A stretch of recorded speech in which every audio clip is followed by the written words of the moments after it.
গতকালকে যে অনাকাঙ্ক্ষিত ঘটনা বাংলাদেশে ঘটেছে, বাংলাদেশের ইনকিলাব মঞ্চের একজন সদস্য ওসমান হাদি গুলিবিদ্ধ হয়েছে। আমরা তার জন্য দোয়া করি, আল্লাহ যেন তাকে শিফায়ে কামেলা আজেলা নসিব করেন এবং বাংলাদেশের দেশ রক্ষার আন্দোলনে যেন তাকে আবার শরীক হওয়ার তৌফিক দান করেন। আমার বরিশালের সন্তানের জন্য মায়াটা বেশি হয়। একজন সৎ মানুষ, ভালো মানুষ, তার ফ্যামিলির খবর নিয়েছে, তার ফ্যামিলি একজন ধার্মিক ফ্যামিলি। আল্লাহ ওসমান হাদির মতো আরো যারা দেশ গড়ার স্বপ্ন নিয়ে রাস্তায় নেমেছে, এদের জান ও মাল ও ইজ্জতের হেফাজত করুন, বলেন আমিন। আয় আল্লাহ, বিশেষ করে ওসমান হাদিকে তুমি সুস্থতা দান করো। আয় আল্লাহ, তাকে আবার আমাদের মাঝে ফিরিয়ে দাও।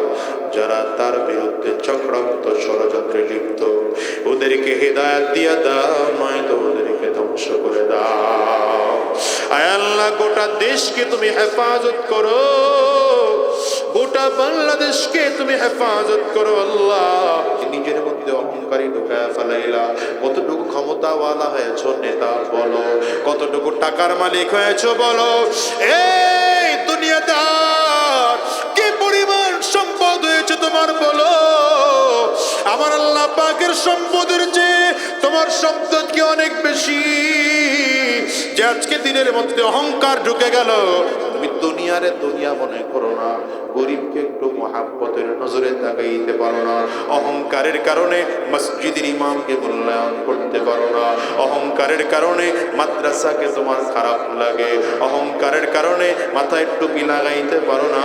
অহংকারের কারণে নিজেকে সুন্নতের আবৃত করতে পারো না। সুন্নতি পোশাক দিয়ে নিজের সাজাইতে পারো না। কত বড় কপাল বড় তোমার জানো। সাবধান, তুমি তো আমার মালিকের গোলাম। আমার আল্লাহ তোমাকে আমাকে গোলাম বানায় পাঠাইছেন। গোলামের অহংকারী চলে না। রব বলেন হাদিসে কুদসির মধ্যে, নবীজি বর্ণনা করেন, আল কিবরিয়া রিদাহি। পয়গম্বর বলেন, অহংকার হলো আমার আল্লাহ পাকের চাদর। সাবধানে চাদর নিয়ে টানাটানি করো না, দুনিয়া ধ্বংস হয়ে যাবে, আখিরাত ধ্বংস হয়ে যাবে। এই জন্য বলে যাই বাজার, আজকের ময়দানটার মধ্যে আল্লাহ যাদেরকে নিয়ে আসছেন, দুইটা সবক দিয়ে গেলাম। এক নম্বর সবক হলো, যতদিন জমিনে থাকবো বলেন তো গোলামি করবো কার? আঙ্গুল উঁচা করে আরো জোরে চিল্লায় বলো, গোলামি করবো কার? আরো জোরে বলো, কার? দ্বিতীয় নম্বর সবক দিয়ে গেলাম, যতদিন জমিনে থাকবো অহংকার মুক্ত জীবন করব। অহংকার যেন দিলের মধ্যে না থাকে, বরঞ্চ নিজেকে নিজে অনেক নরম মনে করো, নিজেকে নিজে তুচ্ছ মনে করো।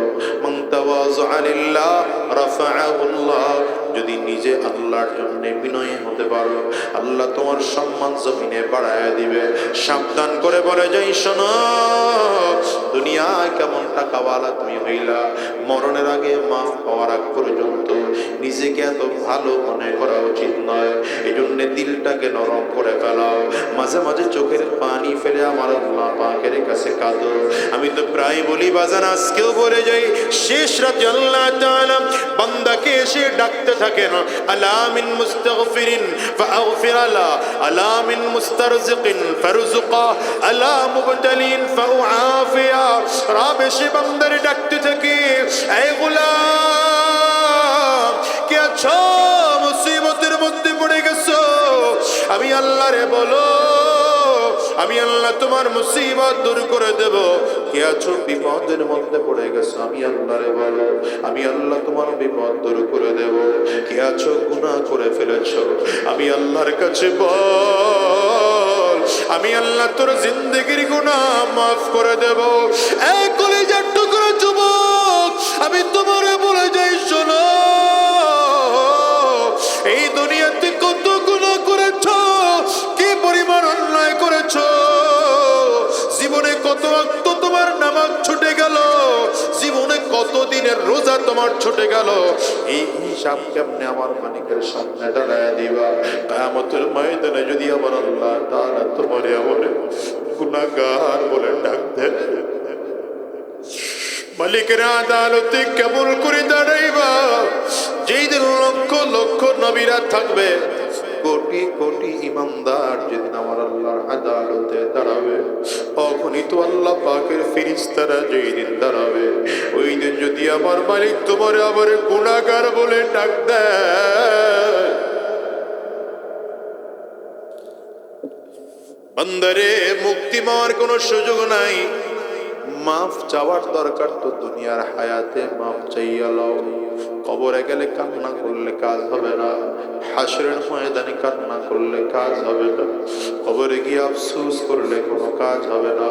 কেন বলি বাজান বা বলো, আজ আছি আগামীকাল দুনিয়া থাকবো এমন কোনো গ্যারান্টি নাই, বরং দুনিয়া আসার সিরিয়াল আছে, যাওয়ার কিন্তু কোনো সিরিয়াল নাই। হিসাব দিলে দেখো, দুনিয়ার দাদা আগে আসে, তারপরে বাবা আসে, তারপরে সন্তান আসে।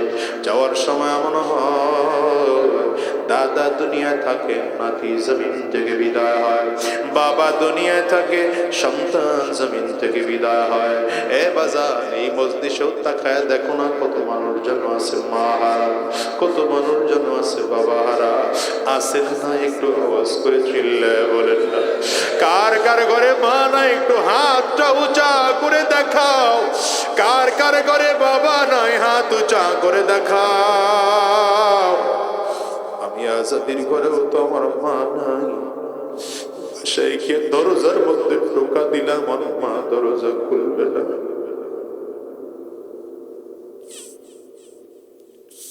যুবক রে, যেই মানুষগুলো হাত তুলেছে, হয়তো তুমি বাসায় গিয়ে দরজার মধ্যে টোকা দিলে তোমার মা দরজা খুলবে।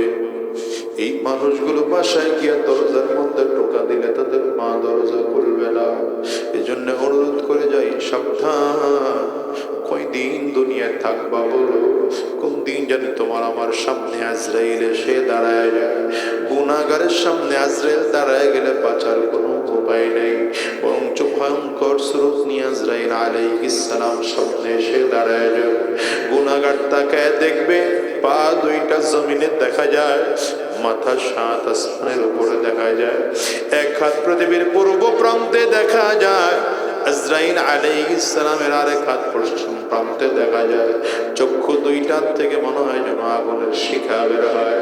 আজরাইল আলাইহিস সালামের প্রত্যেকটা পশমের গোড়া থেকে মনে হয় যেন আগুনের ফুলকি বের হয়।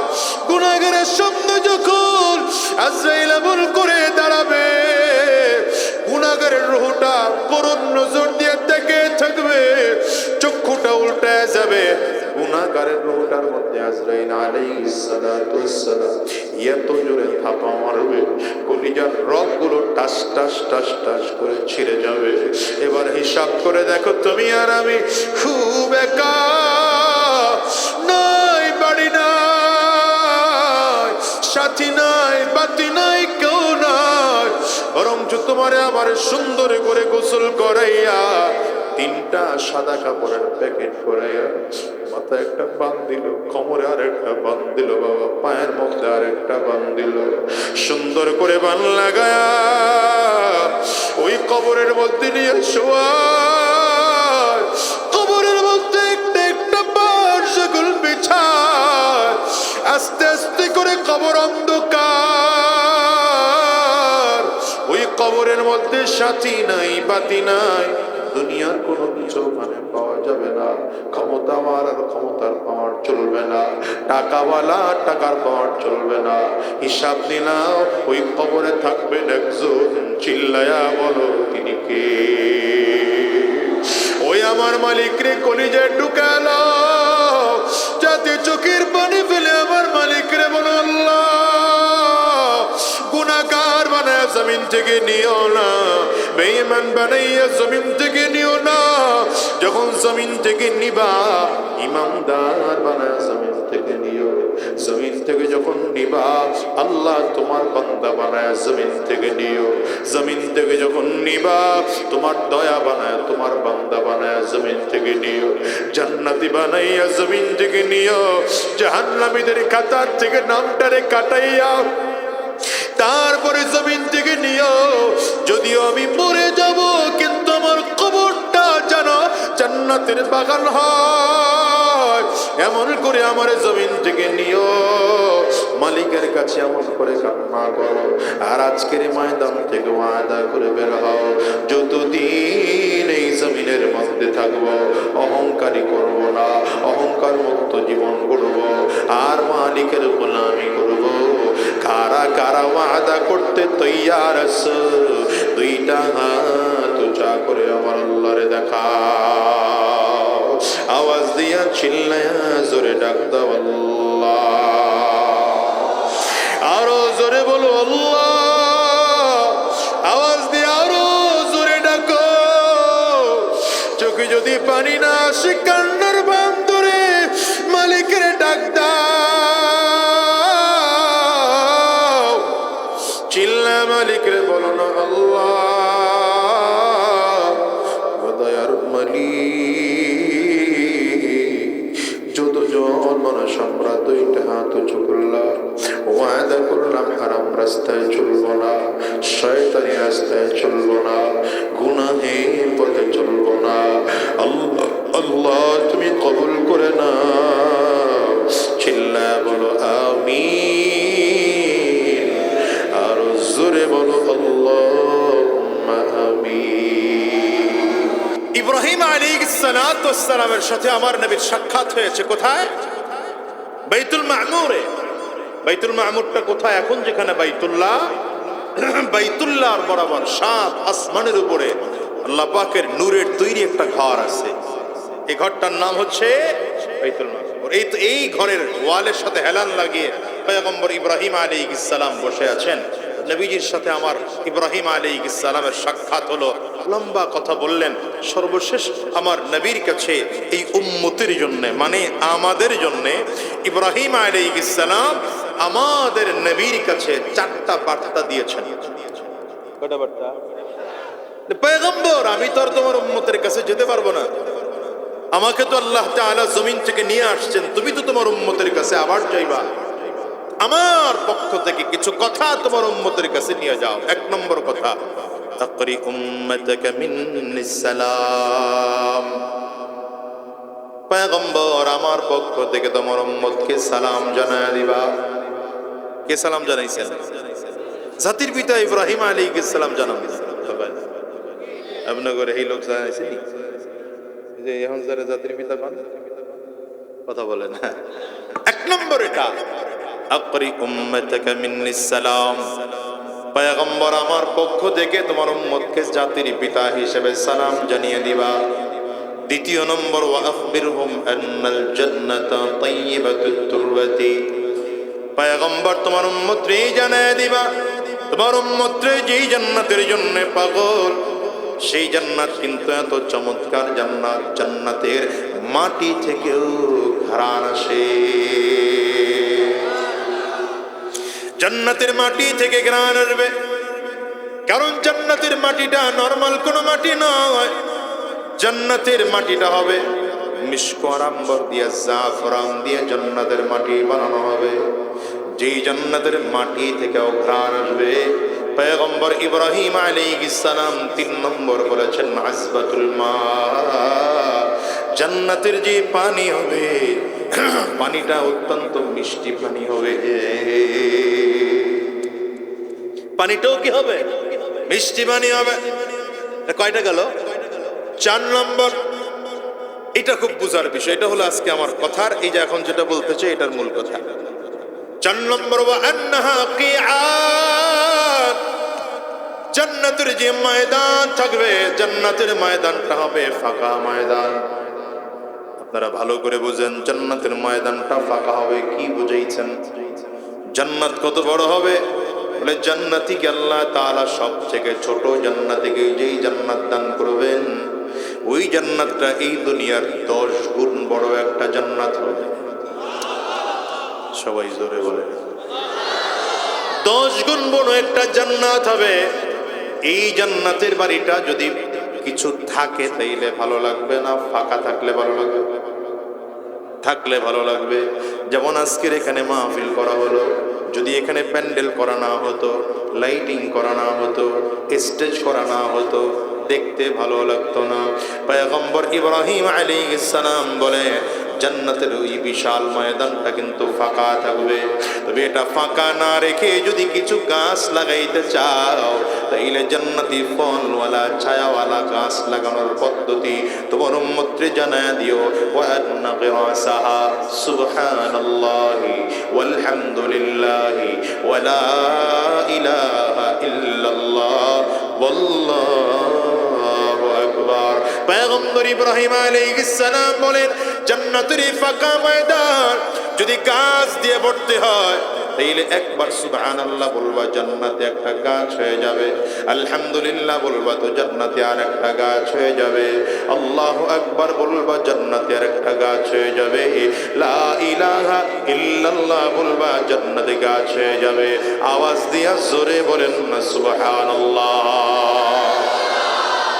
এতক্ষণ পর্যন্ত যারা সুবহানাল্লাহ বলেন নাই, এবার তাগরেও সুযোগ দিলাম, সবাই মিলে বলেন সুবহানাল্লাহ। যারা এই মাত্র প্রথমবার বলছেন তাদের জন্য জান্নাতে একটা গাছ হইছে, আর এর আগেও যারা বলছেন, যতবার বলেছেন নবীজির হাদিস অনুযায়ী প্রত্যেকবার এক একটা গাছ জান্নাতের মধ্যে হয়ে গেছে। এই যে আবার আরেকটা হইল, এবার বলেন আলহামদুলিল্লাহ। আওয়াজ দিয়ে বলেন লা ইলাহা ইল্লাল্লাহ, লা ইলাহা ইল্লাল্লাহ। জোরে সুবহানাল্লাহ ওয়ালহামদুলিল্লাহ, লা ইলাহা ইল্লাল্লাহ, সুবহানাল্লাহ আলহামদুলিল্লাহ, লা ইলাহা ইল্লাল্লাহ। জোরে বলো সুবহানাল্লাহ আলহামদুলিল্লাহ, লা ইলাহা ইল্লাল্লাহ, সুবহান।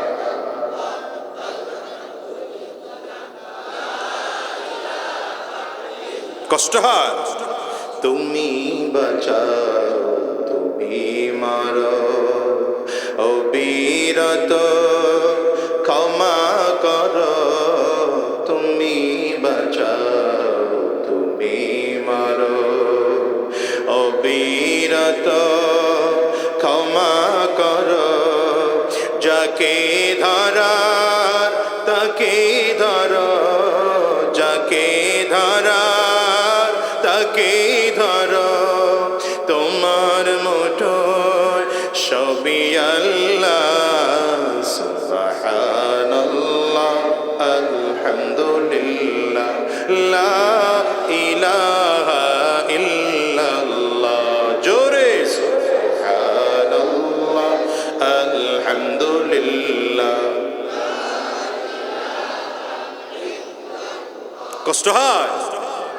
এই জন্য বললাম যে মাহফিলে যখনই যাবেন, আজকের এখানে না, যত জায়গার মাহফিলে যাবেন, সুযোগ আসবে তো সুবহানাল্লাহ বলে ফেলবেন, সুযোগ আসবে তো আলহামদুলিল্লাহ বলে ফেলবেন, সুযোগ আসবে তো আল্লাহু আকবার বলে ফেলবেন। ঠিক না? আল্লাহ আমাদের তৌফিক দান করুন, বলেন আমিন। এবার আসেন, আমি যে আয়াতে কারিমা তিলাওয়াত করেছি, আলোচনায় ঢুকলাম কিনা? অনেকে মনে মনে চিন্তা করে আধা ঘন্টা গেছে গা, এখনো উনি মাহফিলেই ঢুকেন। খুব অল্প সময় কথা বলবো, খুব বেশি ভয় পাওয়ার, টেনশন করার, চিন্তা করার দরকার নেই। অল্প সময় কথা শেষ করবো ইনশাআল্লাহ। যে আয়াতে কারিমা তিলাওয়াত করেছে, আল্লাহ বলেন ওয়ামা খালাকতুল জিন্না ওয়াল ইনসা ইল্লা ওয়ামা খালাকতুল জিন্না ওয়াল ইনসা ইল্লা লিয়াবুদুন। আল্লাহ বলেন গোটা দুনিয়ার মধ্যে দুইটা জাতি, এক হলো জিন আর এক হলো মানুষ। বলেন কয় জাতি? মনোযোগ ভালো নাই, আমার ছাত্র সুবিধার না। জোরে বলেন, আরো জোরে বলেন। চোখে ঘুম আসতেছে, চেহারার মধ্যে একটা ঘুম ঘুম ভাব আছে। কয় জাতি? মানুষ এবং জিন। বলেন মানুষ এবং আল্লাহ বলেন এই দুই জাতিকে আমি আল্লাহ বানাইলাম একমাত্র আমার গোলামের জন্য। বলেন কার গোলামের জন্য? আরো জোরে বলেন।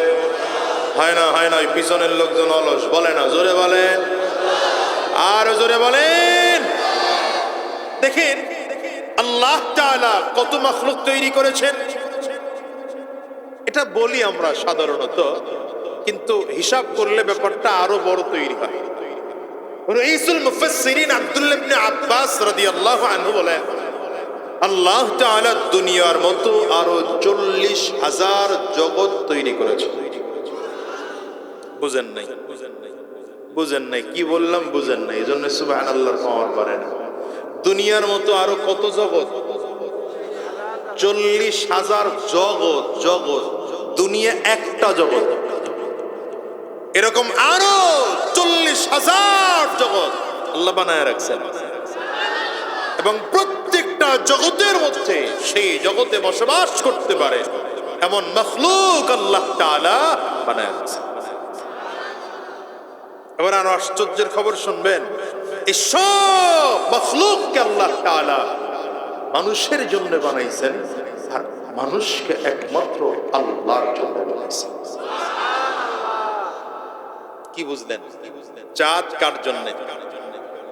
আমার জন্য। বলেন আমাদের জন্য বললে তো আবার আরেকজনের গায়ে দিয়ে দিবেন। বলেন চাঁদ আল্লাহ কার জন্য বানাইছেন? আমার জন্য। চাঁদ আলো দেয় কেন? আমার জন্য, আমার শরীর ভালো থাকবে এই জন্য। সূর্য আলো দেয় কেন? আল্লাহ আমার জন্য বানিয়েছেন। আসমান কেন? আল্লাহ আমার জন্য বানিয়েছেন। জমিন কেন? আল্লাহ আমার জন্য বানিয়েছেন। চাঁদ তারকা কেন? আমার জন্য বানিয়েছেন। গ্রহ উপগ্রহ কেন? আল্লাহ আমার জন্য বানিয়েছেন। নদী কেন? আল্লাহ আমার জন্য বানিয়েছেন। সাগর আল্লাহ আমার জন্য বানিয়েছেন। খাল বিল পুকুর আল্লাহ আমার জন্য বানিয়েছেন। মাছ কত জায়গায় কত রকমের মাছ, এক এক মাছে এক এক স্বাদ আল্লাহ আমার জন্য বানিয়েছেন। কত গাছপালা, কত ফল। কিছু গাছ আছে ফল খাওয়া যায়, গাছ খাওয়া যায় না। কিছু গাছ আছে ফল খাওয়া যায় না, গাছ খাওয়া যায়। কিছু গাছ আছে ফলও খাওয়া যায়, গাছও খাওয়া যায়। কিছু গাছ এমন আছে ফলও খাওয়া যায় না, গাছও খাওয়া যায় না। আল্লাহ বলেন এটাও তোমার জন্য বানাইছি। আরো জোরে কয় না, জোরে বলে না। পশু প্রাণী আল্লাহ বানালেন। কিছু পশু বান্দাকে দুধ দেয়, কিছু পশু বান্দাকে ডিম দেয়, কিছু পশু বান্দার জন্য খাওয়া হালাল, কিছু পশু বান্দার জন্য খাওয়া হারাম। আল্লাহ বলেন সবগুলো তোমার জন্য বানাইছি। কার জন্য বানাইছি? কিন্তু আমাকে কেন বানাইছি? বলেন না, বলেন না, বলেন না। হয় না, আওয়াজ উঁচা হয় না, জোরে বলেন। সব বানিয়ে, এই যে বললাম না জিন আর মানব দুই জাতি, আল্লাহ জিনটাকেও মানুষের উপকারের জন্য বানিয়েছেন। এমনকি জিনদের থেকে আল্লাহ মানুষকে বেশি সম্মানিত করে বানিয়েছেন। ওয়ালাকাদ কাররামনা বানি আদম। জিনদের থেকে মানুষের সম্মান বেশি, শক্তিও বেশি, সম্মানও বেশি। শক্তি বেশি কেমনে? এই মনোযোগী হন। সম্মান বেশি, শক্তি বেশি কেমনে? হাদিসের মধ্যে আসছে। দেখেন মানুষের শক্তি কত। বাহ্যিক দৃষ্টি দিয়ে আমরা মনে করি শয়তানের শক্তি বেশি, জিনদের শক্তি বেশি, এই জন্য জিনরে ভয় পাই। কিন্তু ইনসান জিনরে ভয় পাওয়ার কিছু নাই। কথা কয় কেন? দেখেন জিনদের থাকার জায়গা হলো যেখানে আমরা হাজাত ছাড়তে যাই, এটাকে কি কয়? বাথরুম।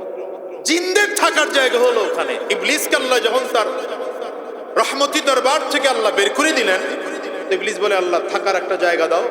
আল্লাহ বলেছেন তুই থাকতে পারবি, কিন্তু দুনিয়ার আবাদি জমিনে না, থাকবি তো জঙ্গলের মধ্যে। আর যদি বেশি থাকতে হয় তাইলে বাথরুমের মধ্যে থাকার অনুমতি আছে। খুব ভালো করে বুঝেন।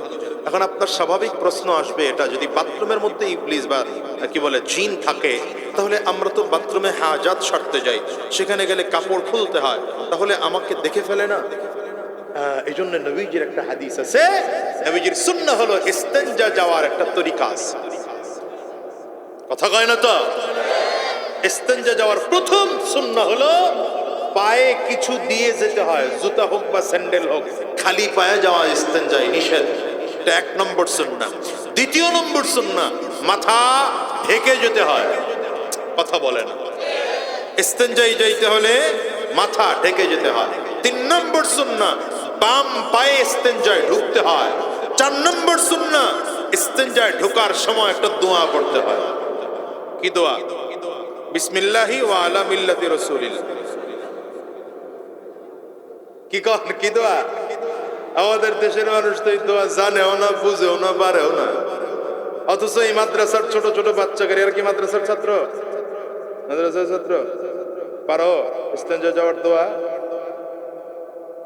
কই কোন ক্লাসের? দ্বিতীয় তৃতীয় শ্রেণীর ছাত্ররা নাই? হ্যাঁ পারো ইস্তেঞ্জা যাওয়ার দোয়া? হ্যাঁ পারো? নারায় না কও না পারো, ভয় পেয়ে গেছে। কেমনে করতে পারছি? হারছি।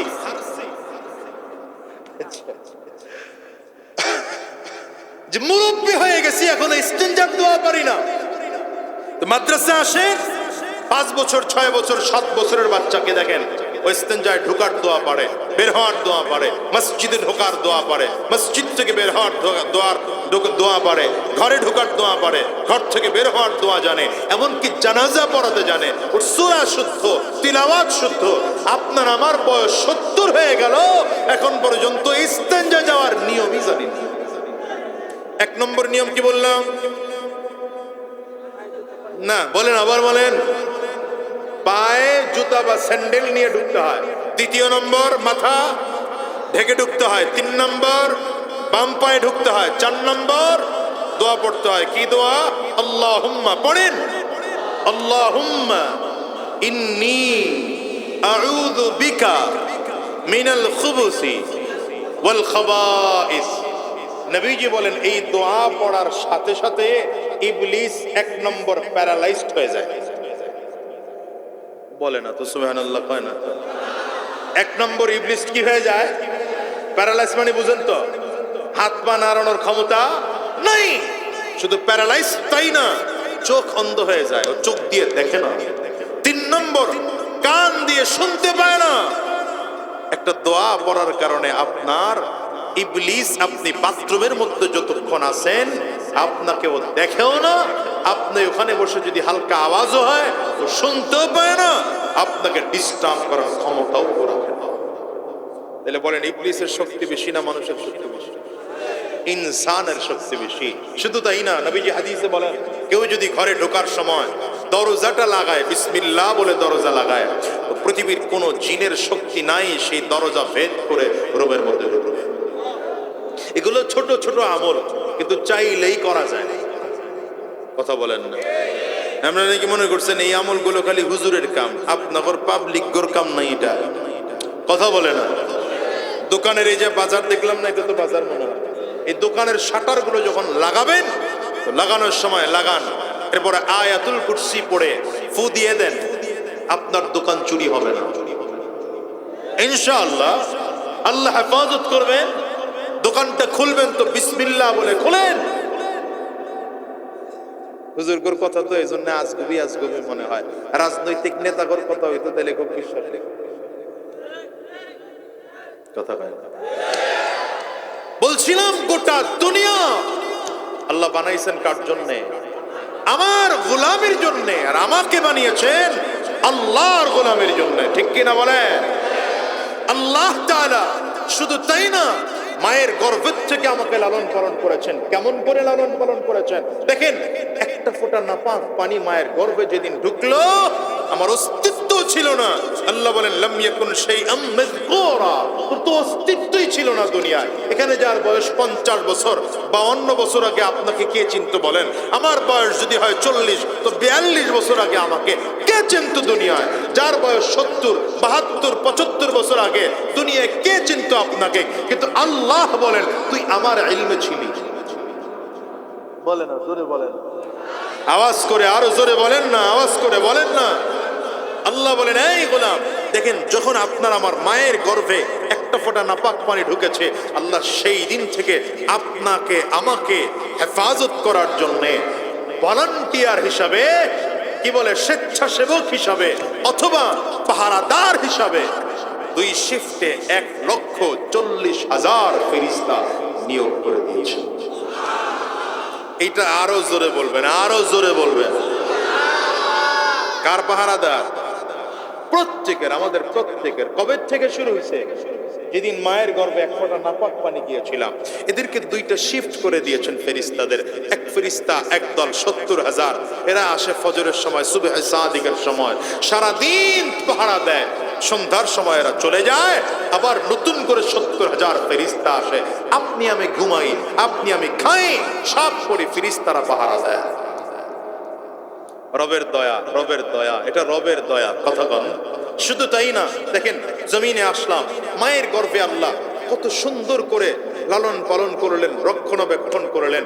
দুনিয়ার কোনো ডাক্তারের ডাক্তারি চলে না, ইঞ্জিনিয়ারের ইঞ্জিনিয়ারিং চলে না, অ্যাডভোকেটের অ্যাডভোকেটগিরি চলে না, দুনিয়ার কোনো বৈজ্ঞানিকের বিজ্ঞান চলে না। সেখানে একমাত্র কুজ্জত চলে। কার? চিল্লায় চলে আল্লাহ তাআলা জমিনে আনলেন। দেখেন জমিনে আসার পর একটা ছোট্ট বাচ্চা, ওর কি ক্ষমতা আছে, কি যোগ্যতা আছে, কি দক্ষতা আছে।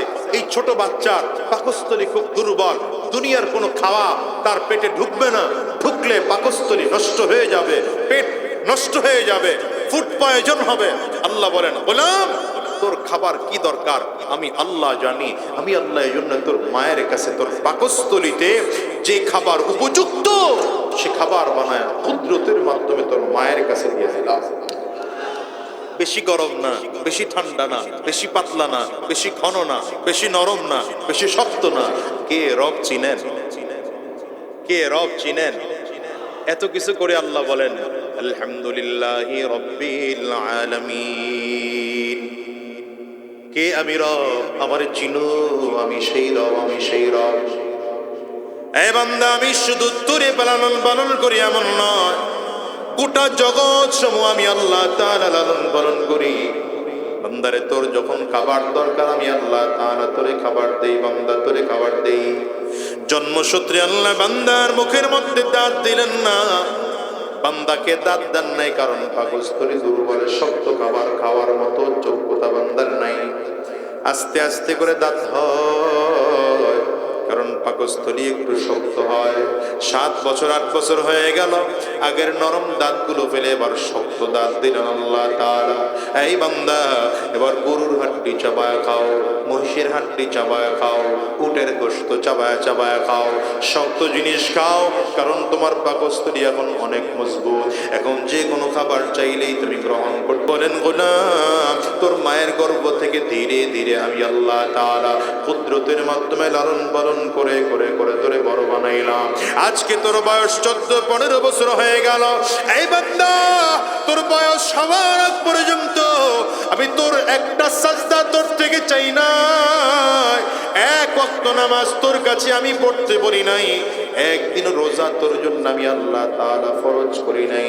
কিন্তু যদি তুই প্রাপ্ত বয়স্ক একজন পুরুষ হয়ে গেলি, অথবা প্রাপ্ত বয়স্ক একজন মেয়ে হয়ে গেলি, আমি আল্লাহ বলেছি, গোলাম এত চমৎকার করে তোরে লালন পালন করে করে করে করে বড় বানাইলাম।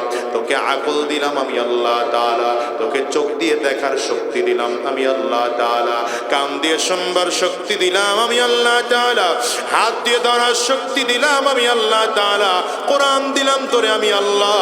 সব দেওয়ার পরে বান্দা তোর কাছ থেকে কি চাই জানো? তুই নামাজে দাঁড়াবি, কারণ মুয়াজ্জিন তোকে ডাকে আমি আল্লাহ পাকের পক্ষ থেকে, হাইয়া আলাস সালাহ, হাইয়া আলাস সালাহ। একবার ডাকলো মুয়াজ্জিন, যদি না শুনো, এই জন্য আমি আল্লাহ বারবার সুন্নাহ দিয়ে ডাকাইলাম। বান্দা 2 বার ডাকলাম, আমি আল্লাহর কাছে না কার কপালটারে জমিনের মধ্যে টাকা দিয়া পড়, সুবহানা রাব্বিয়াল আ'লা। পড়েন না, সুবহানা রাব্বিয়াল আ'লা। পড়েন, আবার পড়েন, সুবহানা রাব্বিয়াল আ'লা। কেন বলবি বান্দা, কেন বলবি? যখন তোর বয়স 15 হয়ে গেল, 20 হয়ে গেল, 25 হয়ে গেল, এখন গোটা দুনিয়ার সব দলের কাছে তোর মূল্য, কারণ তোর চাহনির মধ্যে এখন শক্তি আছে। তোর কথা বলার মধ্যে এখন শক্তি আছে, তোর হাঁটা চলার মধ্যে এখন শক্তি আছে। আওয়াজ দিলে পুরো বাজার ফাঁকা হয়ে যায়, সব দলের লোক তোরে ধরে ডাকে, আয় আয় আমার দলে আসলে ভালো একটা পদ দিয়ে দেব। বিএনপির লোক তোরে ডাকে, আওয়ামী লীগের লোক তোরে ডাকে, অন্যান্য রাজনৈতিক দল ডাকে। আমার আল্লাহ বলেন, গোলাম নামাজের দিকে আয়, তুই সফল হয়ে যাবি, জান্নাত তোরে দিয়ে দেব। ওই বয়সে যদি তুমি তোমার সব বাদ দিও, নিজের নাক আর কপালটারে জমিনের মধ্যে ঠেকাইয়া বলতে পারো সুবহানা রাব্বিয়াল আ'লা, আয় আল্লাহ আমার অস্তিত্ব গোটা দুনিয়ার মধ্যে নাই, আমি কেউ না, আমার কোনো অস্তিত্ব নাই, আমার বাদশাহীর কোনো অস্তিত্ব নাই, আমার ক্ষমতার কোনো অস্তিত্ব নাই, আমার অহংকারের কোনো অস্তিত্ব নাই, আমি তো তোমার গোলাম, আমি নাকার কপালটারে জমিনের মধ্যে ঠেকায়া দিলাম। রব বলেন, গোলাম রে এইটুকু যদি করতে পারো, আমি আল্লাহ তোর প্রতি খুশি, তোরে জান্নাত দেওয়ার জন্য তৈয়ার। আল্লাহু আকবার। এই জন্য মালিকের গোলামি করবা না, তোর দুনিয়ায় কার গোলামি করবা? আমার আল্লাহ ছাড়া দুনিয়ায় কেউ নাই যে তোমাকে এত মায়া করে, এত দয়া করে, এত মুহাব্বত করে, এত ভালোবাসে। রব বলেন, গোলাম রে তোরে এত নিয়ামত দিলাম, ওয়া ইন তাউদ্দু নি'মাতাল্লাহি লা তুহসুহা, আমি আল্লাহর নিয়ামত যদি একটা একটা করে গণনা করতে করতে করতে শুরু করো, আল্লাহ বলেন আমি আল্লাহর নিয়ামত গুলো গণনা করে হিসাব করতে পারবে না। কত নিয়ামত দিয়েছেন আমার আল্লাহ, নিজেই বলতেছেন আর রহমান আল্লামাল কুরআন খালাকাল ইনসান আল্লামাহুল বায়ান আশ-শামসু ওয়াল কমারু বিহুসবান ওয়ান নাজমু ওয়াশ-শাজারু ইয়াসজুদান, পড়েন না, ওয়াস-সামাআ রাফাআহা ওয়া ওয়াদাআল মিজান আল্লা তাতগাউ ফিল মিজান ওয়া আকিমুল ওয়াজনা বিল কিসতি ওয়া লা তুখসিরুল মিজান ওয়াল আরদা ওয়াদাআহা লিল আনাম ফিহা ফাকিহাতুন ওয়ান নাখলু যাতুল আকমাম ওয়াল হাব্বু যুল আসফি ওয়ার রাইহান ফাবিআইয়ি আলা'i রাব্বিকুমা তুকাযযিবান।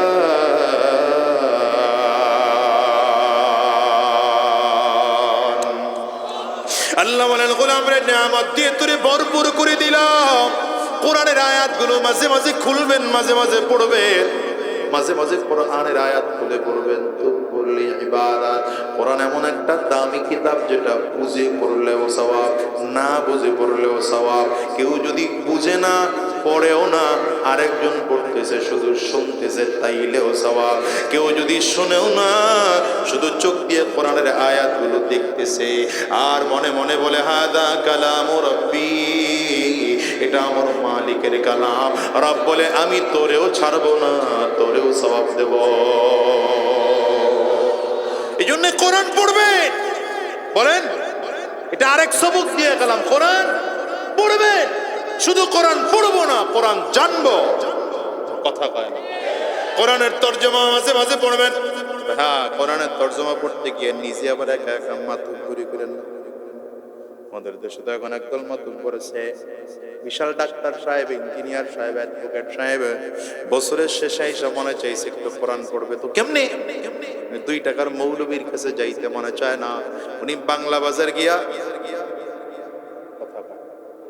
কোরআন শরীফের বাংলা তর্জমা কিনছে আর বুখারী শরীফের বাংলা কিনা বামাতে লয়া ঘুরে আর কয় হুজুর স্টাডি করি। আসতে বলেন না, আসতে বলেন না, জোরে বলে। এই পাগলে কিছুদিন পরে কারে শাইখুল ইসলাম আল্লামা আহমদ শফির নামাজ হয় নাই কেন? আমি জোরে কই না, বুখারী শরীফের আমি কথা কয় কে শাইখুল হাদিস 65 বছর হাদিস পড়াইলে হবে কি, বুখারী পড়াইলে হবে কি? শাইখুল হাদিস নিজে হাদিস বুঝে নাই, শাইখুল হাদিস আল্লামা আজিজুল হক রহমতুল্লাহ আলাইহি, যিনি বাংলাদেশের ৬০ বছরের উপর হাদিসের খিদমত করেছেন, সে বুঝে নাই। বুঝছে কে? ডাক্তার সাহেব। আরে কথা কয় না মানুষগুলা। শাইখুল হাদিস হাদিস বুঝে নাই, হাদিস বুঝছে কে? ইঞ্জিনিয়ার সাহেব, অ্যাডভোকেট সাহেব, ব্যারিস্টার সাহেব, যে মাদ্রাসার বারান্দা দিয়েও কোনোদিন হাঁটে নাই।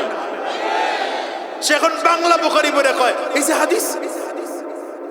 আমি জোরে কইতে কথা কয়, হাত মুখে মানতে হবে। এই কথা যেহেতু চইলাই আসলো, বইলা ফেলাই নাকি? রাগ করবেন? সময় তো অনেক রে। এই আমার এই সমাজে এখনো আমিন জোরে বলা আর আস্তে বলা নিয়ে ইখতিলাফ আছে না নাই? মসজিদ আলাদা, মসজিদ আলাদা। সে আমাদেরই মসজিদে এসে নামাজ পড়ে না। সামনে আনবেন কি ব্যাপার? আপনারা কি আমার পর ভাবতেছেন? হুজুররা কাছাকাছি থাকলে আমার কথার ধরন ভালো হয়। তো কি বললাম, আলাদা মসজিদ করছে। আচ্ছা, আমিন বলার জন্য আলাদা মসজিদ করতে হবে কেন? আমি চ্যালেঞ্জ করলাম আপনাদের কাছে, সহিহ বুখারীর পুরো বুখারীর মধ্যে আমিন জোরে বলার হাদিস নাই।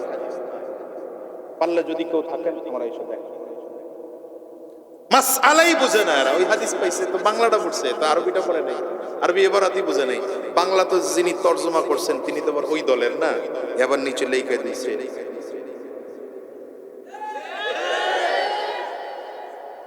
মুসলমান, আপনাদের কাছে একটা প্রশ্ন করি, এই আমিন বলার না বলা নিয়ে একটা ছোট্ট উত্তর দিবেন। আমিন বলাটা নামাজের মধ্যে ফরজ? হ্যাঁ, ওয়াজিব, সুন্নতি মুআক্কাদা। তাইলে বলেন না, কথা কয় না। দেখছেন না, এটা হুজুর লাগবে না, এটা তারাই ফতোয়া দিবে। বলেন না, আপনারা বলেন। ফরজ না, ওয়াজিব না, সুন্নতি মুআক্কাদা না, সুন্নাহ অর্থাৎ সুন্নতি জায়েদা অথবা মুস্তাহাব। কথা কয়। যদি কেউ নামাজের মধ্যে আমিন বলেই নাই, নামাজ হবে না? হবে না? দেখছেন, এই ফতোয়ার জন্য হুজুর লাগে না, এই ফতোয়ার জন্য মাদ্রাসায় পড়া লাগে না, পাবলিক জানে। আচ্ছা, আমিন কেউ বলে নাই, সূরা ফাতিহার পরে কেউ কি বলে নাই? আমিন বলে নাই, নামাজ হবে না? হবে না? আচ্ছা, যদি কেউ আমিন না বললেও নামাজ হয়, তাহলে আমিন জোরে বলা আর আস্তে বলা নিয়ে মারামারি হবে কেন? কথা মারামারি হবে কেন আমাকে বলেন? ইখতিলাফ কি এটা আগে বুঝতে হবে। আহনাফের ফতোয়া হলো আমিন আস্তে বলা উত্তম, জোরে বলা জায়েজ। কি কোনো ঝামেলা আছে? শাফি মাযহাবের ফতোয়া কি? আমিন জোরে বলা উত্তম, আস্তে বলা জায়েজ। কি কোনো ঝামেলা আছে?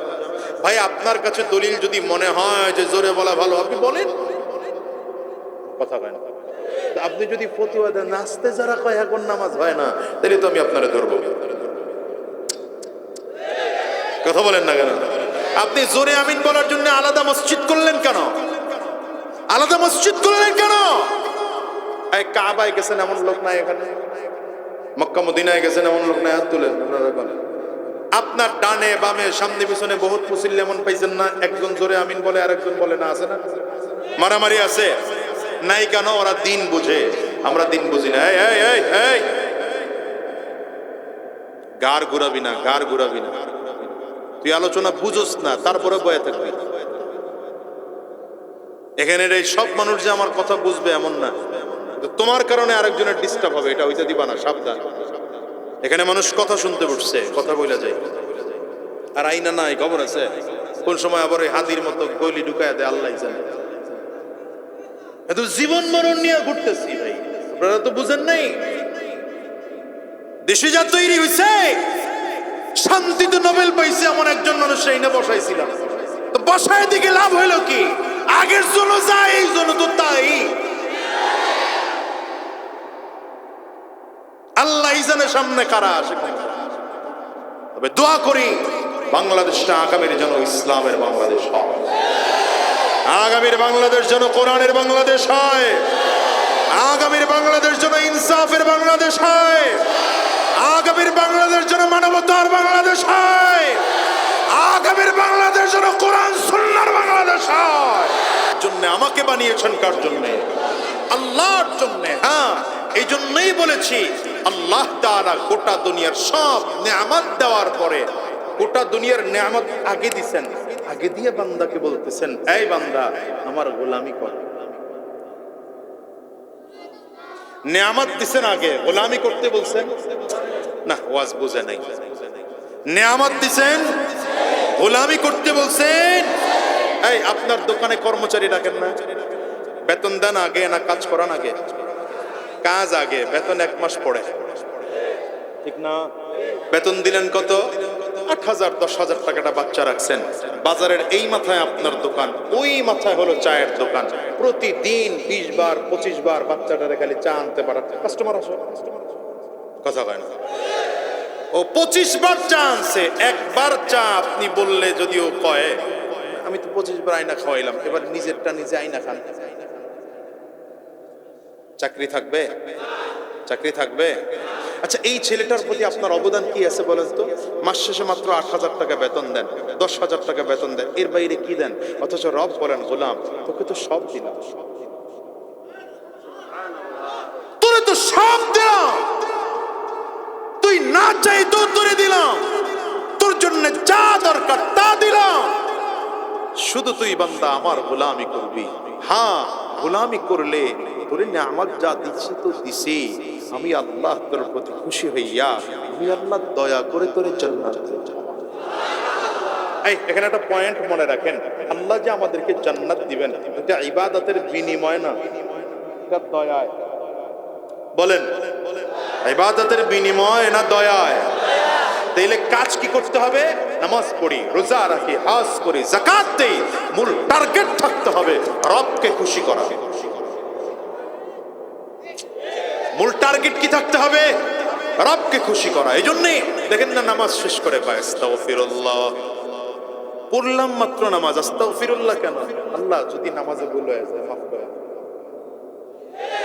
হ্যাঁ, পড়তেছি ইবাদত, আল্লাহ দোয়া শিখায় দেয়, ইয়াকা না'বুদু ওয়া ইয়াকা নাস্তাঈন, তোমার গোলামি করি তবে আমার নিজের শক্তি দিই না, তোমার সহযোগিতা চাই। ঠিক না? ঠিক না? বান্দার যত ইবাদত আছে সব ইবাদত বান্দার নিজের থেকে করতে পারে না, রব বান্দারে আগে সহযোগিতা করেন, রব দয়া করেন, মায়া করেন, এরপরে বান্দা ইবাদত করে। তবু আল্লাহ বলেন, গোলাম ইবাদত যদি সঠিক করে করে করে করে আমি আল্লাহরে খুশি করাইয়া জমিন থেকে আসতে পারো, আমি আল্লাহ তোমার জন্য জান্নাত রেখে দিলাম।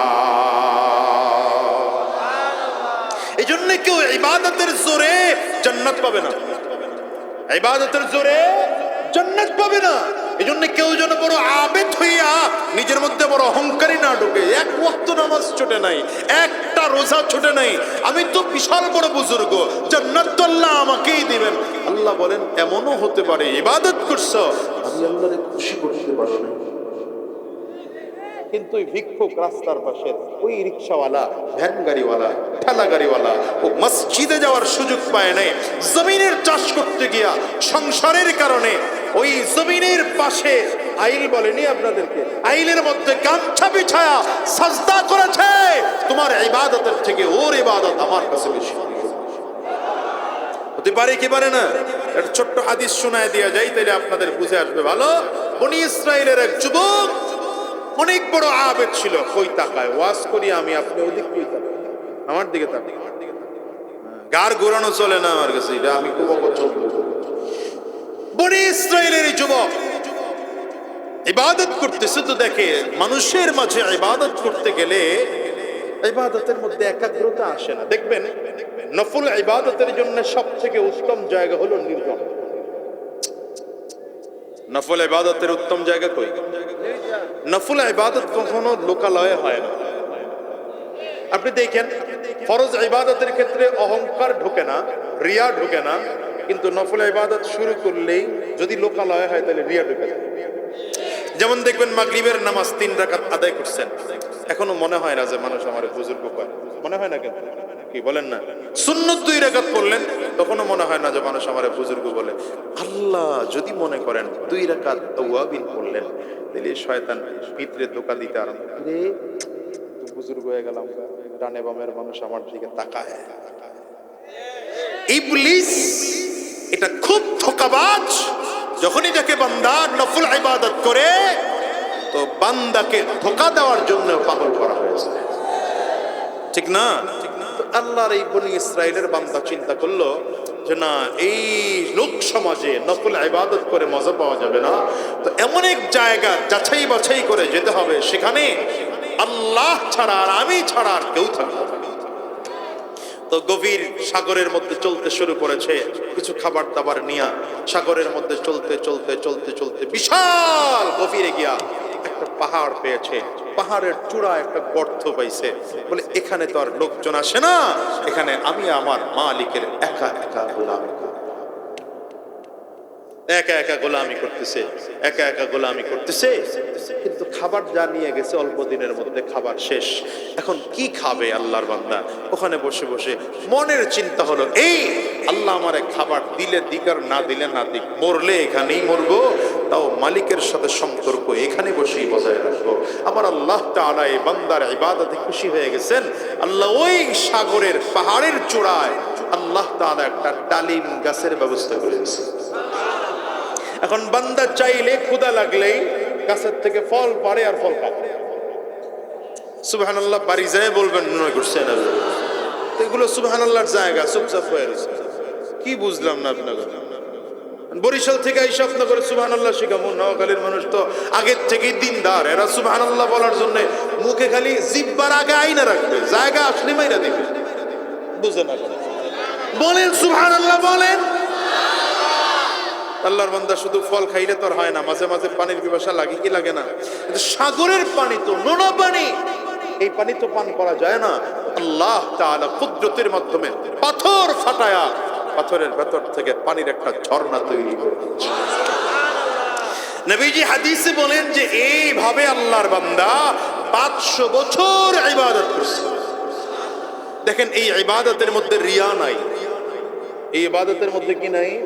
রিয়া নাই, লোক দেখানো ইবাদত না, এটা একমাত্র আল্লাহর জন্য ইবাদত করেছে। তাইলে এই ইবাদতের মূল্য কেমন?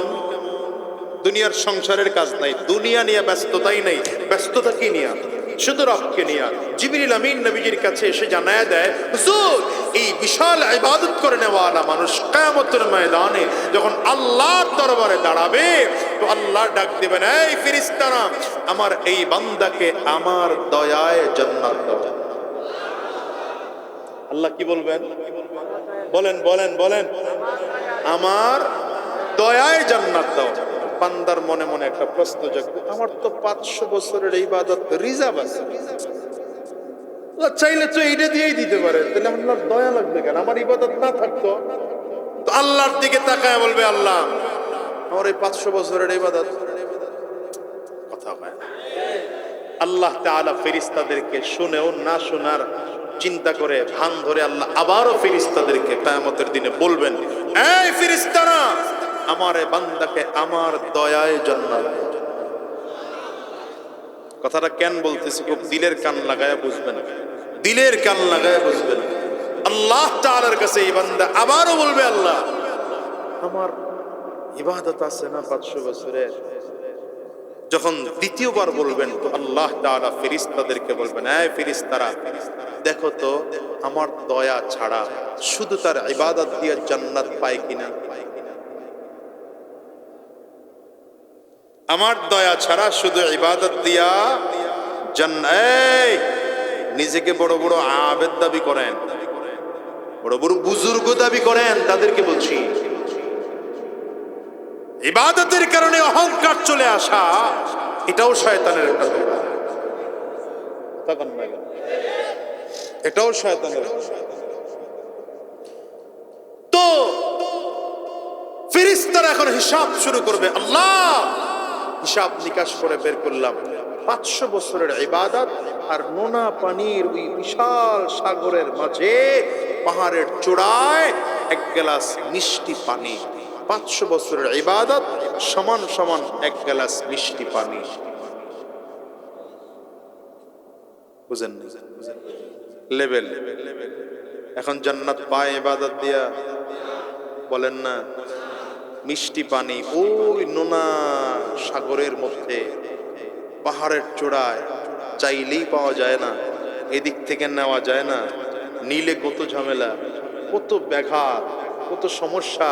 ওখানে আল্লাহ যে এক গ্লাস পানির ব্যবস্থা করছেন, এখন এভাবে তো 500 বছরে কত হাজার গ্লাস পানি পান করেছে, 500 বছরে কত হাজার ফল খেয়েছে।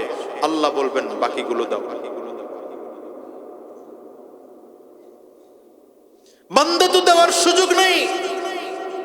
আল্লাহ এখন ফেরেশতাদেরকে বলবেন এই বান্দাকে হ্যান্ডকাপ পড়ায় জাহান্নামের দিকে টানো। এজন্য রবের এক পরিচয়, রব হলেন রহমান, রব হলেন রহিম। এজন্য বিভিন্ন জায়গায় জায়গায় আল্লাহ নিজের পরিচয় করায় দিয়েছেন। বিসমিল্লাহির রহমানির রহিম, আলহামদুলিল্লাহি রাব্বিল আলামিন, আর রহমানির রহিম। যেহেতু আমার এই বান্দা আমার দয়ায় জান্নাতে যাইতে চায় না, হাতে হ্যান্ডকাপ লাগায় দাও, জাহান্নামের দিকে টান দাও। ফেরেশতারা জাহান্নামের দিকে যখন টান দিবে, আল্লাহর বান্দা চোখের পানি ছেড়ে কান্না শুরু করবে আর বলবে আল্লাহ, বুঝতে পারি নাই, বুঝি নাই, ভুল হয়ে গেছে। আমার ইবাদতের জোরে নয়, তোমার রহমতে, তোমার দয়ায় জান্নাত চাই। তাইলে এক নম্বর কথা আপনাদেরকে বুঝাইতে চাইলাম এতক্ষণ বসে, বলেন আমরা কার গোলাম? আঙ্গুল উঁচা করে চিল্লায় জোরে বলেন কার গোলাম? এক নম্বর দিলের মধ্যে রাখা লাগবে, আমি আমার মালিকের গোলাম, আমি আমার মালিকের গোলাম। আমি যদি মেম্বার, চেয়ারম্যান, এমপি, মন্ত্রীও হয়ে যাই, তারপরেও আমি আমার মালিকের গোলাম। আমার কোনো ক্ষমতা নাই, ক্ষমতা একমাত্র কার? জোরে বলে। বান্দার কাজ হলো মালিকের গোলামি করা, মালিকরে খুশি করার জন্য চেষ্টা করা। এই জন্য দিলটা সব সময় ভাঙা ভাঙা থাকবে। আয় আল্লাহ, নামাজ তো পড়লাম, কবুল হলো কিনা জানি না, রোজা তো রাখলাম, কবুল হলো কিনা জানি না, যাকাত তো দিলাম, কবুল হলো কিনা জানি না, চোখের পানি তো ফেললাম, কিন্তু কবুল হলো কিনা জানি না, মুনাজাত তো ধরলাম, কবুল হলো কিনা জানি না। শুধু তাই নয়, রাতের অন্ধকারে দাঁড়া যাও আর মালিকরে বলো আল্লাহ, আমার চেয়ে বড় গুনাহগার এই জমিনে কেউ নাই, আমার চেয়ে কপাল পোড়া মানুষ জমিনের মধ্যে আর কেউ নাই, আমার চেয়ে বড় গুনাহগার জমিনে আর কেউ নাই, আমার চেয়ে জাহান্নামের আসামি জমিনের মধ্যে আর কেউ নাই। মালিকের কাছে দিলটা ভেঙে ভেঙে ভেঙে বলো, হয়তো হতে পারে আমার আল্লাহ পাক তোমার আমার প্রতি দয়ার নজরে তাকাবে। কিয়ামতের ময়দানে যদি আমার আল্লাহ একবার তোমার আমার দিকে দয়ার নজরে তাকায়, বন্ধুরে, দুনিয়ার আর কিছুই লাগবে না। এটা এক নম্বর সবক। আমরা কার গোলাম? আরো জোরে বলেন, আরো জোরে বলেন। আমরা আল্লাহর গোলাম, আল্লাহ আমাদের রব, আল্লাহ আমাদের মুনিব। রবের কাজ হলো বান্দার প্রতি দয়া করা, কিন্তু বান্দার কাজ হলো রবের গোলামি করা আর দিলটাকে ভেঙে দেওয়া। দ্বিতীয় নম্বর সবক হলো গোলাম কোনোদিন অহংকারী হতে পারে না, গোলামের মধ্যে অহংকার থাকতে পারবে না। যদি নেতাও হও, অহংকারওয়ালা হওয়া যাবে না, টাকাওয়ালা হও, অহংকারী হওয়া যাবে না, ক্ষমতাওয়ালা হও, অহংকারী হওয়া যাবে না। যদি গোটা দুনিয়ার সব থেকে বড় বাদশাহ হয়ে যাও, সাবধান, অহংকারী হইও না, বরঞ্চ নিজের নমনীয় বানায় ফেলো। এমনকি আব্দুল কাদের জিলানী রাহমাতুল্লাহ আলাইহি বলে, মরণ হইয়া কবরে যাওয়ার পরে মাফ পাওয়ার আগে নিজেকে একটা কুকুরের থেকে ভালো মনে করো না। এই জন্য মুসলমান বড়রা কোনোদিন অহংকার করতেন না। পয়গম্বর সুলাইমান আলাইহিস সালাতু ওয়াস সালাম ছিলেন গোটা দুনিয়ার বাদশা। পুরো দুনিয়ার বাদশা ছিলেন মোট 4 জন। বলেন কয়জন? আওয়াজ করে জোরে বলেন। মোট 4 জন ছিলেন গোটা দুনিয়ার বাদশা। এর মধ্যে 2 জন ছিলেন মুসলমান, একজন ছিলেন বাদশা সিকান্দার বা ইস্কান্দার, কোরআন থেকে যুলকারনাইন বলেছে। আর একজন বাদশা সুলাইমান, পয়গম্বর সুলাইমান আলাইহিস সালাতু ওয়াস সালাম। এই 4 বাদশার মধ্যে সবথেকে পাওয়ারওয়ালা বাদশা, সবথেকে শক্তিশালী বাদশা, সবথেকে সম্মানিত বাদশা ছিলেন পয়গম্বর সুলাইমান আলাইহিস সালাতু ওয়াস সালাম, যিনি শুধু মানুষের ভাষা নয়, জিনদের ভাষাও তিনি বুঝতেন। জিনদেরও বাদশা ছিলেন তিনি। পশু প্রাণীদের ভাষাও পয়গম্বর সুলাইমান আলাইহিস সালাম বুঝতেন। আল্লাহ তাআলা এত বড় রাজত্ব দিয়েছিলেন পয়গম্বর সুলাইমান আলাইহিস সালাতু ওয়াস সালামকে। তিনি জমিন থেকে আকাশে যদি উড়ার দরকার হতো, নিজের সিংহাসন লইয়া আকাশে উঠতে পারতেন। তাফসীর ইবনে কাসীরের মধ্যে লেখা হয় পয়গম্বর সুলাইমান আলাইহিস সালামের সিংহাসনটা কত বড়। সিংহাসনটার লম্বার দিক থেকে ছিল 6 মাইল লম্বা। জোরে বলবেন না, জোরে বলবেন না। 6 মাইল লম্বা, প্রস্থ ছিল আরো 6 মাইল প্রস্থ। এই বিশাল সিংহাসনটার ডান সাইডে ছিল 70,000 চেয়ার। এক সাইডে যেই 70,000 চেয়ার ছিল, এখানে মানুষদের প্রতিনিধিরা বসত। বাম সাইডে আরো 70,000 চেয়ার, এখানে জিনদের প্রতিনিধিরা বসত। সামনে আরো 70,000 চেয়ার, এখানে পশু প্রাণীদের প্রতিনিধিরা বসত। পেছনে আরো 70,000 চেয়ার, এখানে দর্শকরা বসে বসে সংসদ অধিবেশন উপলব্ধি করতে পারত। টোটাল 2,80,000 চেয়ার লইয়া জমিন থেকে পয়গম্বর সুলাইমান আলাইহিস সালাম আসমানের মধ্যে উঠতে পারতেন। ফয়লার দরকার ছিল না, ইঞ্জিনের দরকার ছিল না, পাইলটের দরকার ছিল না। শুধু চেয়ারের মধ্যে বসে বলতেন বিসমিল্লাহির রহমানির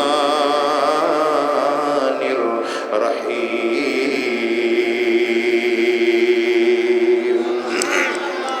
শুধু বিসমিল্লাহ বলতেন তো আকাশে ওড়া হয়ে যেত। যদি আকাশ থেকে উপরে ওড়ার দরকার হতো তো আল্লাহু আকবার বলতেন, আরো উপর থেকে ওড়া শুরু হয়ে যেত। যদি জমিনের ল্যান্ড করার দরকার হতো, জমিনকে টার্গেট করে সুবহানাল্লাহ বলতেন তো জমিনের মধ্যে ল্যান্ড হয়ে যেত। হ্যাঁ দুনিয়ার মুসলমান, এই বিশাল সিংহাসনটা দেখে মানুষ জমিনের নিচ থেকে তাকায় তাকায় আশ্চর্য হয়ে যেত। আর মানুষ বলতো কত বড় বাদশাহী পয়গম্বর সুলাইমান আলাইহিস সালামকে দিয়েছেন। কিন্তু আশ্চর্যের বিষয় হলো পয়গম্বর সুলাইমান বিশাল রাজশাহী সিংহাসনে বৈশা মাথা উঁচু করে করে তাকাতেন না, বুকটারে টান করে করে চলতেন না, বরঞ্চ পয়গম্বর সুলাইমান আলাইহিস সালাতু ওয়াস সালাম সিংহাসনের মধ্যে বুকটারে নিচু করে মাথা নিচু করে আওয়াজ উঠিয়া বিনয়ের সাথে বসে থাকতে। আমাদের দেশের নেতারা তো মাশাআল্লাহ এখনো এমপি হয় নাই, খালি নমিনেশন পাইছে, কথা হয় না। তাই মাশাআল্লাহ এমন গাড়ি কিনছে যেই গাড়িটা আবার ছাদ খোলা যায়। নেতায় মাশাআল্লাহ আমি খারাইছি, কথা হয় না। নেতা আমি এটা নিষেধ করতেছি না, আমিও যদি কোনোদিন নেতা ওই খারাই দাঁড়াম, কিন্তু এটার দ্বারা যেন ভিতরে অহংকার না ঢুকে যায়। এটা নেতা হয়ে গেছে। তোমার মতো নেতা আল্লাহ পানির মধ্যে চুবায় মারছে। তোমার থেকে অনেক বড় নেতা ছিল ফেরাউন। তোমার চেয়ে বড় নেতা নমরুদকে আল্লাহ মশার কামড় খাওয়ায় মারছে। কথা বলার টাইম দেয় না। সুতরাং ওই যে আগে বললাম, গাছের যেই ডালে ফল হয় সেটা ঝুঁকে যায়। আল্লাহ যদি তোমার ক্ষমতা দেয়, সম্মান দেয়, সম্পদ দেয়, অহংকার নয়, বিনয়ী হও। বলেন কি হব? বলেন কি হব? বড় বক্তা হয়ে গেছে গা। ভেতরে যদি এই ফিকির থাকে, আল্লাহ বলেন তোরে তক্তা বানাইতে আমার টাইম লাগবে না। কি ঠিক না বেটি? বরঞ্চ ভিতরে নমনীয়তার ভাব রাখো। আল্লাহ আমার কথা হাজার মানুষকে পৌঁছানোর সুযোগ দিয়েছে, শুকর আল্লাহ। কথা বলে না, কথা বলে না। পয়গম্বর সুলাইমান আলাইহিস সালাতু ওয়াস সালাম বিনয়ী হয়ে থাকতেন, মাথা নিচু করে বসতেন। মন্ত্রীদের মধ্যে একজন এসে বললেন, পয়গম্বর, বিশাল বড় বাদশা আপনি, কেন আপনি মাথা নিচু করে করে চেয়ারের মধ্যে বসে থাকেন? পয়গম্বর সুলাইমান আলাইহিস সালাম বলেন, আমার আল্লাহ গোটা দুনিয়ার রাজত্ব আমাকে দান করেছেন, কিন্তু এই বিনয়ী, এই নম্রতা, এই তাওয়াজু আল্লাহ আমাকে একটা পিপীলিকার কাছ থেকে শিক্ষা দিয়েছে। কার কাছ থেকে? পিপীলিকার কাছ থেকে শিক্ষা দিয়েছে। পিঁপড়ার সাথে পয়গম্বর সুলাইমান আলাইহিস সালামের যে কথা হয়েছে, এটা আল্লাহ কোরআনেও বলেছে। বলি এই কথার ফাঁকে আমি একবার পিপীলিকার কথায় খুশি হয়ে গেলাম। পিঁপড়ারে ডাক দিলাম, এই কথা কইছ না তোরা?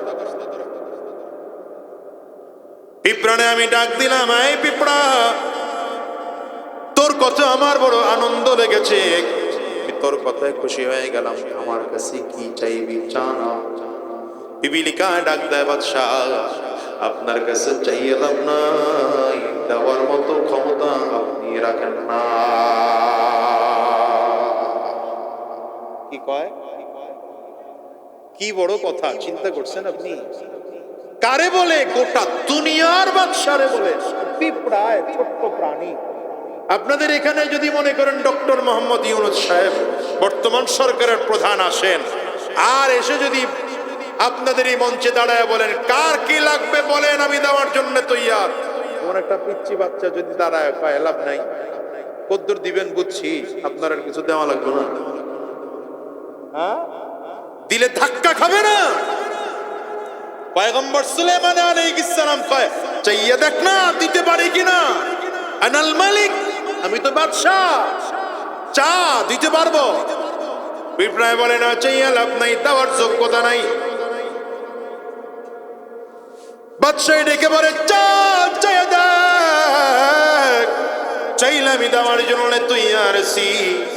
কয়েকবার বলার পরে পিঁপড়ায় ডাক দেয়, আইয়ুহাল মালিক, এই বাদশাহ, যদি আমার কিছু দিতেই হয়, জিদফি হায়াতি, আমারে আপনি যদি কিছু দিতেই চান, তাইলে আমার হায়াত বাড়ায় দে।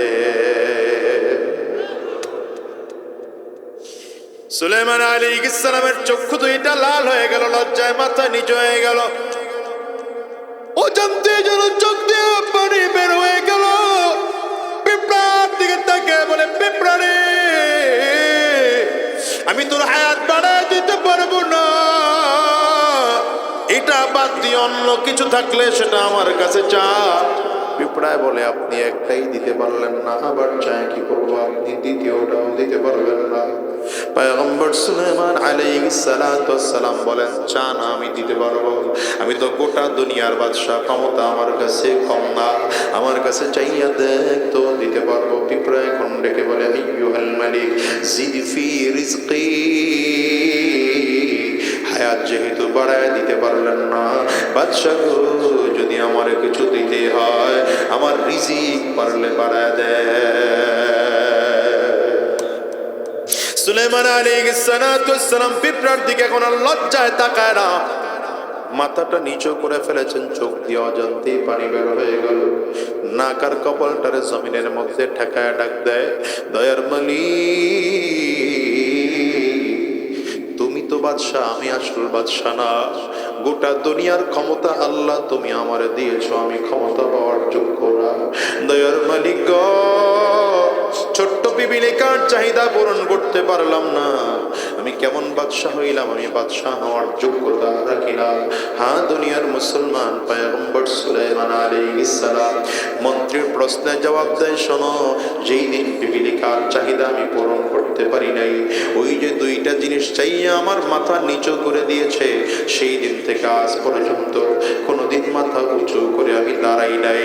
মুসলমান বলে যাই, শোনো, পয়গম্বর সুলাইমান আলাইহিস সালাতু ওয়াস সালাম গোটা দুনিয়ার বাদশা থাকার পরেও এত বিনয়ী যদি হতে পারেন, এত নম্র আর ভদ্র তাওয়াজু ওয়ালা যদি হতে পারেন, বলো তো তুমি আর আমি কতটুকু পাওয়ারফুল হয়ে গেলাম, যে নিজের মধ্যে অহংকারী ঢুকায় ফেলাইলা, কতটুকু ক্ষমতাওয়ালা হয়েছো নেতা বলো, কতটুকু টাকার মালিক হয়েছো বলো।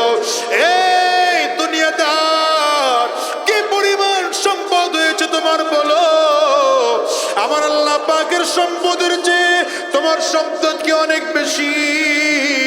যে আজকে দিনের মধ্যে অহংকার ঢুকে গেল, তুমি দুনিয়ারে দুনিয়া মনে করো না, গরিবকে একটু মহাব্বতের নজরে তাকাইতে পারো না, অহংকারের কারণে মসজিদের ইমামকে মূল্যায়ন করতে পারো না, অহংকারের কারণে মাদ্রাসাকে তোমার খারাপ লাগে, অহংকারের কারণে মাথায় টুপি লাগাইতে পারো না, অহংকারের কারণে নিজেকে সুন্নতের আবৃত করতে পারো না, সুন্নতি পোশাক দিয়ে নিজের সাজাইতে পারো না। কত বড় কপাল বড় তোমার জানো? সাবধান, তুমি তো আমার মালিকের গোলাম। আমার আল্লাহ তোমাকে আমাকে গোলাম বানায় পাঠাইছেন, গোলামের অহংকারী চলে না। রব বলেন হাদিসে কুদসির মধ্যে, নবীজি বর্ণনা করেন, আল কিবরিয়াউ রিদাই, পয়গম্বর বলেন অহংকার হলো আমার আল্লাহ পাকের চাদর। সাবধানে চাদর নিয়ে টানাটানি করো না, দুনিয়া ধ্বংস হয়ে যাবে, আখিরাত ধ্বংস হয়ে যাবে। এই জন্য বলে যাই বাজার, আজকের ময়দানটার মধ্যে আল্লাহ যাদেরকে নিয়ে আসছেন, দুইটা সবক দিয়ে গেলাম। এক নম্বর সবক হলো, যতদিন জমিনে থাকবো বলেন তো গোলামি করবো কার? আব্দুল চাকর কার? আরো জোরে চিল্লায় বলো, গোলামি করবো কার? আরো জোরে বলো কার? দ্বিতীয় নম্বর সবক দিয়ে গেলাম, যতদিন জমিনে থাকবো অহংকার মুক্ত জীবন করবো। অহংকার যেন দিলের মধ্যে না থাকে, বরঞ্চ নিজেকে নিজে অনেক নরম মনে করো, নিজেকে নিজে তুচ্ছ মনে করো। মান তাওয়াযআ লিল্লাহ রাফাআহুল্লাহ, যদি নিজে আল্লাহর জন্য বিনয়ী হতে পারো, আল্লাহ তোমার সম্মান জমিনে বাড়ায় দিবে। সাবধান করে বলে যাই, শোনো, দুনিয়ায় কেমন টাকাওয়ালা তুমি হইলা, মরণের আগে মাফ হওয়ার আগ পর্যন্ত নিজেকে এত ভালো মনে করা উচিত নয়। এই জন্য দিলটাকে নরম করে ফেলাও, মাঝে মাঝে চোখের পানি ফেলে আমার আল্লাহ পাকের কাছে কাঁদো। আমি তো প্রায় বলি বাজান, আজকেও বলে যাই, শেষ রাতে আল্লাহ তাআলা বান্দাকে এসে ডাকতে থাকেন, আলা মিন মুস্তাগফিরিন ফাগফির লা, আলা মিন মুস্তারজিকিন ফারজুকা, আলা মুবতালিন ফাউআফিয়া। রব এসে বান্দারে ডাকতে থাকে, এই গোলাম কে আছো, মুসিবতের মধ্যে পড়ে গেছো, আমি আল্লাহ রে বলো, আমি আল্লাহ তোমার মুসিবত দূর করে দেব। কে আছো বিপদের মধ্যে পড়ে গেছো, আমি আল্লাহ রে বলো, আমি আল্লাহ তোমার বিপদ দূর করে দেব। কে আছো গুনাহ করে ফেলেছো, আমি আল্লাহর কাছে বল, আমি আল্লাহ তোর জিন্দেগির গুনাহ মাফ করে দেব। এই কলিজার টুকরো যুবক, আমি তোমারে বলে যাই, শোনো, এই দুনিয়াতে কত গুনাহ করেছো, কি পরিমাণ অন্যায় করেছো, জীবনে কত ওয়াক্ত তোমার নামাজ ছুটে গেল, জীবনে কত দিনের রোজা তোমার ছুটে গেল, এই হিসাব কেমনে আমার মালিকের সামনে দাঁড়ায় দিবা? কিয়ামতের ময়দানে যদি আমার আল্লাহ তাআলা তোমারে আমলে গুনাহগার বলে ডাক দেন, মালিকের আদালতে কেমন করে দাঁড়াইবা? যেই দিন লক্ষ লক্ষ নবীরা থাকবে, কোটি কোটি ইমানদার যেদিন আমার আল্লাহর আদালতে দাঁড়াবে, তখনই তো আল্লাহ পাকের ফেরেশতারা যেই দিন দাঁড়াবে, ওই দিন যদি আমার মালিক তোমার আবার গুনাহগার বলে ডাক দেয়, বান্দারে মুক্তি পাওয়ার কোনো সুযোগ নাই। মাফ চাওয়ার দরকার তো দুনিয়ার হায়াতে মাফ চাইয়া লও, কবরে গেলে কান্না করলে কাজ হবে না, হাসরের ময়দানে কান্না করলে কাজ হবে না, কবরে গিয়ে আফসোস করলে কোনো কাজ হবে না। কেন বলি বাজান বা বলো, আজ আছি আগামীকাল দুনিয়া থাকবো এমন কোনো গ্যারান্টি নাই, বরং দুনিয়া আসার সিরিয়াল আছে, যাওয়ার কিন্তু কোনো সিরিয়াল নাই। গতকালকে যে অনাকাঙ্ক্ষিত ঘটনা বাংলাদেশে ঘটেছে, বাংলাদেশের ইনকিলাব মঞ্চের একজন সদস্য ওসমান হাদি গুলিবিদ্ধ হয়েছে। আমরা তার জন্য দোয়া করি, আল্লাহ যেন তাকে শিফায়ে কামেলা আজেলা নসিব করেন এবং বাংলাদেশের দেশ রক্ষার আন্দোলনে যেন তাকে আবার শরীক হওয়ার তৌফিক দান করেন। আমার বরিশালের সন্তানের জন্য মায়াটা বেশি হয়, একজন সৎ মানুষ, ভালো মানুষ, তার ফ্যামিলির খবর নিয়েছে, তার ফ্যামিলি একজন ধার্মিক ফ্যামিলি।